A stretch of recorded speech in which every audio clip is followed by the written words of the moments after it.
Hello, everyone. Welcome to the We Care 101 presentation. This presentation is going to go over the services that are available at the G Nidich Women's Center. My name is Brenda Hernandez. I am the Education and Outreach Coordinator at JNWC. I oversee the care presentations that are usually presented by a care advocate, but today I'm going to be doing this presentation. The G Nidich Women's Center provides free and confidential support services to members of the UNLV community who have been impacted by sexual assault, relationship abuse, family violence, and/or stalking. Programs and services are available to people of all identities and regardless of status. It is very important for you all to know that despite our name that says Women's Center, we do support students that identify as trans, non-binary, and men as well. Our goal is to end these forms of power-based violence by engaging the campus community in education and programming, as well as transformative action. We are located at the Student Services Complex, SSCA. If you are familiar with the financial aid office, we are located down the hall from the office. Although our office is closed right now at the moment due to the coronavirus, we want you all to know that we are still available for students and faculty through our 24/7 care hotline. The number is 702-895-0602. If you need to talk to someone or if you are concerned for a friend. Typically, our office is open Monday through Friday, 8 to 5 p.m. And when we come back or when the quarantine is over, you can also schedule an appointment. But we also take in drop-ins. So what do? We offer our care advocacy program that is composed of our care advocates. They go through a 45-hour training to become an official care advocate volunteer. And once they become a volunteer, they offer support to other peers here on campuses through advocacy. We also offer education and outreach. We have our awareness events. For in the fall, we have our Domestic Violence Awareness Month, and in the spring, we have a Sexual Assault Awareness Month, and we have events in the spring and the fall to honor these awareness events. In addition, we also have our Healing Through Connections program. This is a program available for students that have experienced interpersonal violence and are interested in healing through the violence that they experience. And we offer workshops around different holistic healing modalities. If you are interested in any of this, you can visit our website. We have all of this information on our website as well. What else we do? Well, most people come to our office because of the free pads and tampons and also condoms that we have available. Our office is closed right now, but once we are open back up, these services will still be made available. In our office, we also have a lactation space available for for parents here on campus. We also there are other lactation spaces available, and here's a list of where you can find those spaces as well. Again, as a reminder, if you're interested in learning more, visit our website, unlv.edu/Women's Center. So now I'm going to go over what the Care Advocates do and who they are. CARE actually stands for Campus Advocacy Resource Empowerment, and they are dedicated to supporting their peers that have experienced IPV. As I mentioned, they complete a 45-hour training that has been nationally credentialed.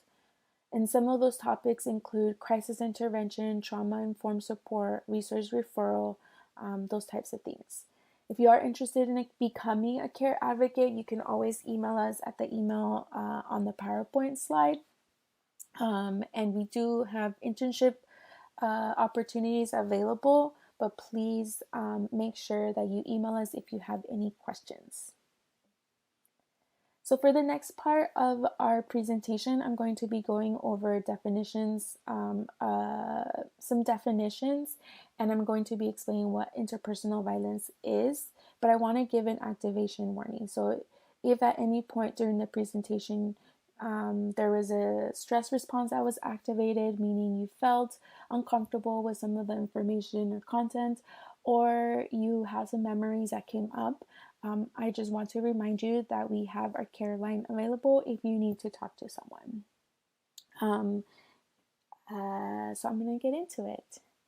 So, interpersonal violence is an umbrella term that encompasses domestic violence, family, dating violence, sexual harassment, stalking, and sexual assault. And with IPV, it is all about power and control, and I'm going to be going over a little bit more about that in future slides. So for domestic, family, and dating violence, the definitions are very similar, in which a person establishes or maintains power and control over either their partner, a family member, or someone that they have interacted through a social relationship or a romantic relationship. With domestic, it's usually a person that has been in a committed relationship or long-term relationship, or perhaps they're married. Family violence is usually done by another family member, such as a parent or a sibling. And then dating violence, as I mentioned, it's usually a social relationship or romantic relationship in nature.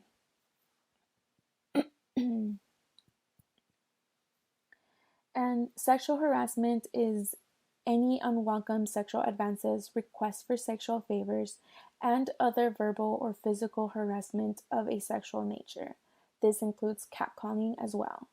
Stalking is a pattern of repeated and unwanted attention, harassment, contact, or any other behavior directed at a specific person that causes a person to feel fear.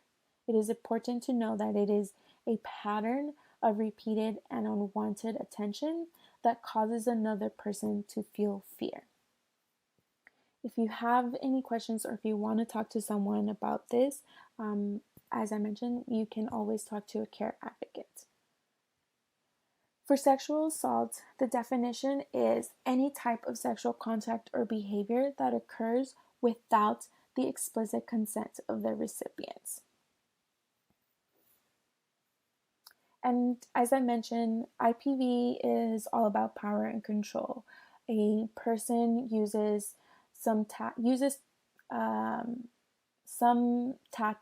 Some can be violent, some not so much, but there's still tactics that tries to maintain and exert power. They could use intimidation, emotional abuse. They may use their privilege, whatever privilege that they may have. It could be a male privilege. If they are in a relationship where they have children together, they can use the children to exert power and control. And this is also the reason why, a person leaving a relationship is not so easy, because there are a variety of different ways that their partner has tried to use their power to maintain and exert their control over the person that is being abused. We use this power and control wheel with our clients because we feel like it's a very useful tool to understand that the violence is not their fault. So now I'm going to go over some statistics. 1 in 4 college-age women will experience sexual assault in their lifetime. This is a very common issue. We typically see this as society kind of sees this as a women's issue, but I hope that with this presentation that you leave with a perspective that IPV is not just a women's issue, that it also affects other people like queer, trans, non-binary folks, as well as men. And so for men, it's 1 in 6 will experience sexual assault before the age of 25. And also 1 in 2 trans folks will experience sexual assault. For domestic violence, it is 1 in 4 women and it is 1 in 7 men.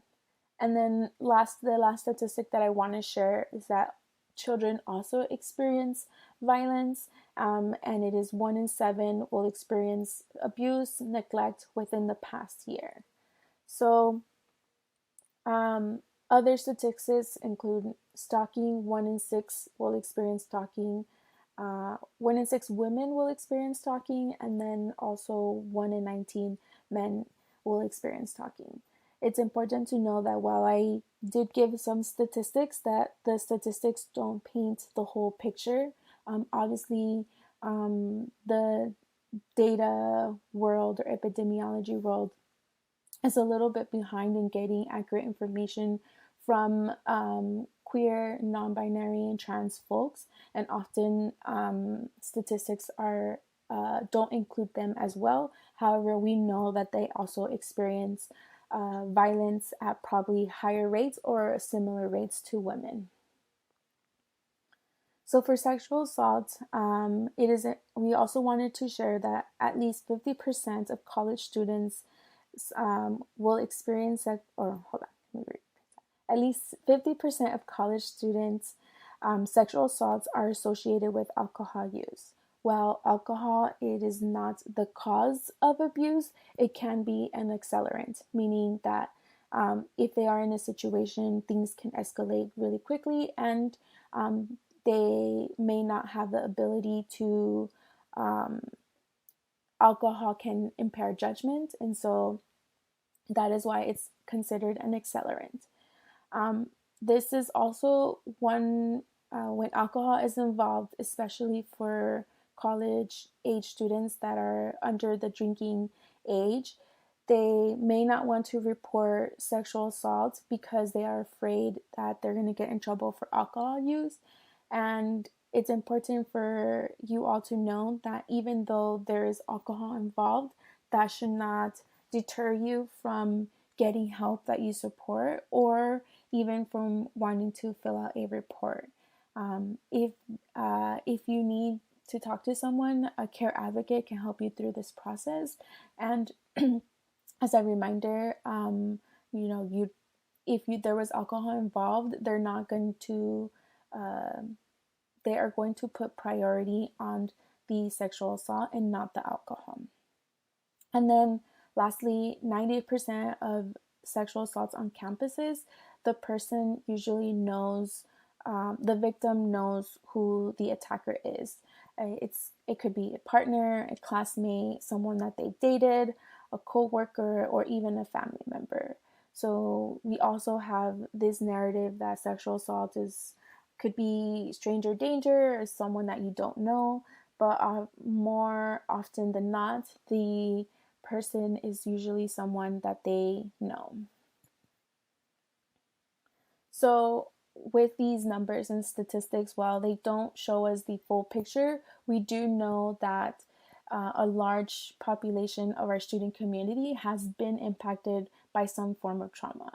And so what we know about trauma is that it can have physiological effects on students in their ability to study, their ability to attend class, their ability to sleep, eat, and just quite simply their ability to thrive as a student and as a person. When someone experiences that type of violence, it can be really difficult to try to understand what happened, at the same time worry about school and work potentially if they also work. That type of trauma, IPV, can cause PTSD as well as anxiety, depression, and suicidal ideations. And for this reason, we value the work that we do because we are a service that can support students. If this is the case, I will be going over how we can support students. So it's through our care advocates, actually. I'm going to go over it right now. Our care advocates are here to support you if you have experienced this or if you know someone that has experienced this type of violence. We know perhaps someone shared with you that they experience this type of violence, and so you can always refer them to the care advocates and we will be able to support them. So how can they talk to a care advocate? Right now, because of the quarantine, they can talk to an advocate through our care hotline. That is, you can see more information right here in the slides.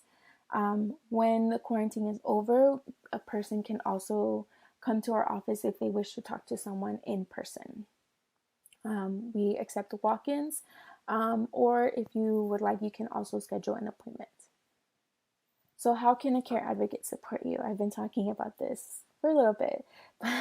We offer emotional support. So, sometimes you just need to talk to someone. We can offer that emotional support and validation. Through that emotional support, we can offer or we can explore different support networks, coping skills, and we can connect you to holistic healing workshops, such as our Healing Through Connections. We also offer we don't offer academic accommodations, but we can support you if you need academic accommodations. And how we support you is we connect you with the Disability Resource Center. We work very closely with them, and we can work out a plan on how you can get those accommodations that potentially you may need. We also offer medical service. Well, we don't. We also connect students to medical services. So if a person needs a forensic exam or STI testing, we can connect them to those services. In addition, with reporting, we don't encourage or discourage anyone to report. We support the students in making that decision. If they do choose to report, such as to police or to Title IX, we can accompany them, meaning we can go with you to that report. Or if they choose to not report, we also support that decision as well. In addition, we also offer a financial support to students through our Care Survivor Fund. This is available to victim survivors of IPV. A person can apply for up to $500 in Care Survivor funds if they need funds to support them in their healing journey. We do have this emergency fund available to students. All they have to do is apply, and there is no essay required or anything like that. That is something that we do. In addition to that financial support, we also offer safety planning. Safety planning is mostly for planning one's physical, emotional, spiritual, and psychological needs. And then we also explore coping skills as well as self-care and support systems. And then lastly, we connect students to other referrals either on campus, or if they need a community referral, we can help them with that as well. So this is a support that we offer to students on campus. In addition to the advocacy that we offer, we also have our care presentations. You're probably watching this video because we would have normally come into your classroom and done a presentation. We are working on making our presentations online so that other students can access them. In the meantime, I just want to quickly go over the presentations that are available. We have a presentation called Let's Talk About Sex, Baby. This presentation talks about consent, and it helps students learn about communication skills, and hopefully this presentation promotes a culture of consent. We also have The Power of Romance in Relationship. This presentation explores healthy, unhealthy, and abusive relationships, and it helps students on campus develop healthy boundaries. So, and then lastly, we have Keeping a Survivor in School. This presentation goes over IPV and informs students on campus about the important resources that are available to support them. So, in the meantime, while